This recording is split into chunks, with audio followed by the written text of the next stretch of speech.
Hey everyone, and welcome to another episode on the Roofing Resource Channel. If you're a homeowner in the Carolinas, you may have heard of the Safe Home and Fortified Roofing grant programs.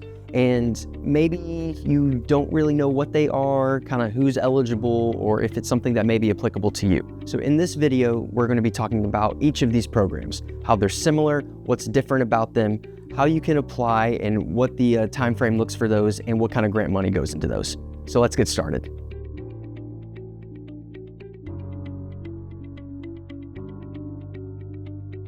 All right, Daniel, so today I want to talk to you about SE Safe Home and Fortified roofing programs. Yeah. And just kind of go into, what each of them are, maybe how they're very similar or how they work together, and who can be eligible for this in North Carolina, South Carolina, or just Carolinas in general.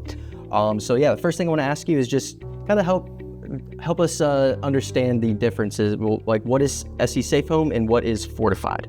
Yeah, so I think in layman terms, they're both grant-based programs that will give you X amount of dollars to upgrade your home and the standards of your roof replacement.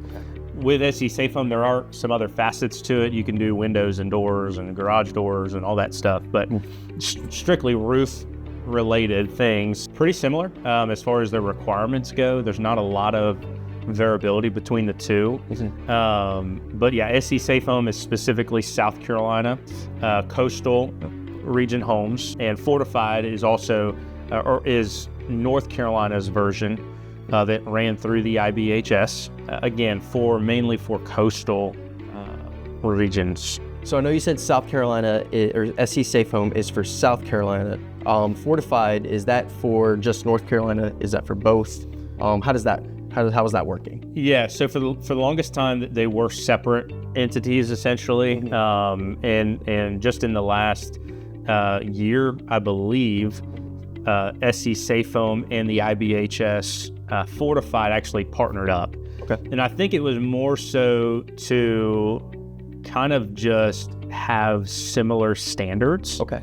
Just to make them more even keeled across the board. Nothing really changed a ton, other than a lot of what we do is different essentially. Gotcha. Some of the specific photos and things of how we install the roof just have to be done slightly different than what was before. Not major changes, but tweaks in nailing patterns and verbiage on contracts and things like that. Okay. Yeah.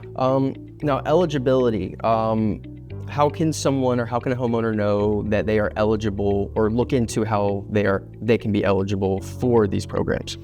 Yeah, so again, they're both going to be primarily for homeowners that own primary residences along the coast. Gotcha. So it got to be owner occupied, can't be second home or investment properties, things like that.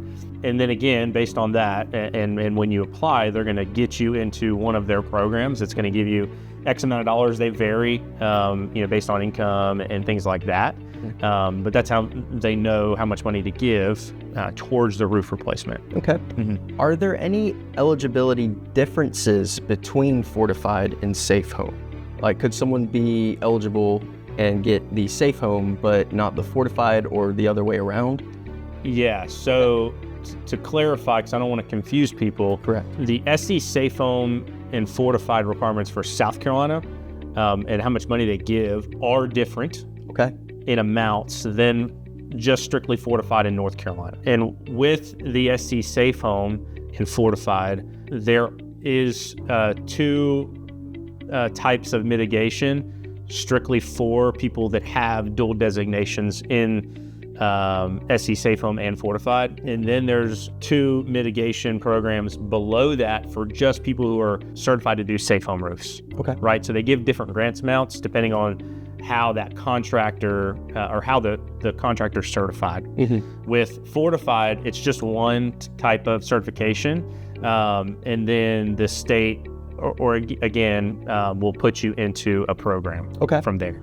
Okay. And If I am a homeowner that's interested in these programs, what is that first step I should take? Where should I go first as far as a website or something like that to look at these programs? Yeah, your best bet's going to go to the website. There's going to be a lot more information on when you can apply, if you can apply now, or they open up at different times. SE Safe Home is typically only open twice a year until the funds run out, and then they'll allocate funds, and then they will open it back up again at a later time. Got you. To my knowledge, Fortified in North Carolina specifically stays open year-round. We've done Fortified roofs pretty much year-round. It doesn't matter the season or anything like that. But yeah, again, you're going to want to go to the IBHF website, or there's 2 other programs or websites you can go through with Fortified specifically, which are Strengthen Your Roof and then Strengthen Your Coastal Roof. Okay. So 2 different websites you can actually go to apply. Okay. Now, we are going to add all those links to these websites that we're talking about in the description below for you guys to be able to look at. So just take a look at those if you're interested, and you can look at those application processes and see when you can apply. I know you touched on the windows of eligibility as far as applying, with Safe Home being early in the year, January, and then July, Fortified being pretty much year-round.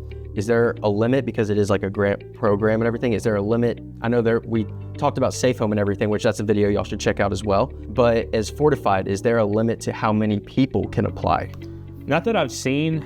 The primary wind and hail insurance of North Carolina, which is the North Carolina Joint Underwriters Association, they push it hard. Okay. And so most homeowners that we have dealt with that have them for their wind and hail almost always ask us questions about it, because they're always trying to get homeowners aware of the Fortified program and how much they can get out of it. So I have not seen necessarily a cap on the amount of people or funds run out necessarily with Fortified in North Carolina specifically. Okay. Last thing I'm going to ask you, any key advice that you have for any homeowner in this area that's looking at both of these programs, kind of weighing their options on those, and what should they be doing as far as that next step? Yeah, I would say it doesn't hurt to apply. Like I said, there's no downside in just applying and seeing the amount of money that they'll give you towards it. Tell people that even if you do get approved, you don't have to necessarily use it. But once you do use it, you can't use it again, right? So normally it's a one-time use program. I recommend everyone that's interested in it just to do their due diligence, look into it more. We have tons of free content on our website, as well as articles, videos. They will give them more information about it. So use those at your disposal. It's a great way to potentially save money, both on your roof replacement costs, but as well as on your insurance costs afterwards. I've seen most insurance companies give some form of a discount. How much depends on the insurance company, but I know any little bit helps these days. You got that right. Appreciate you, Daniel. Thank you. No problem at all. If you like this breakdown, hit like, subscribe, and drop a comment with any questions or experiences you've had with roof installs. For more information on this topic, visit our learning center at lintaroofing.com. Thanks for watching.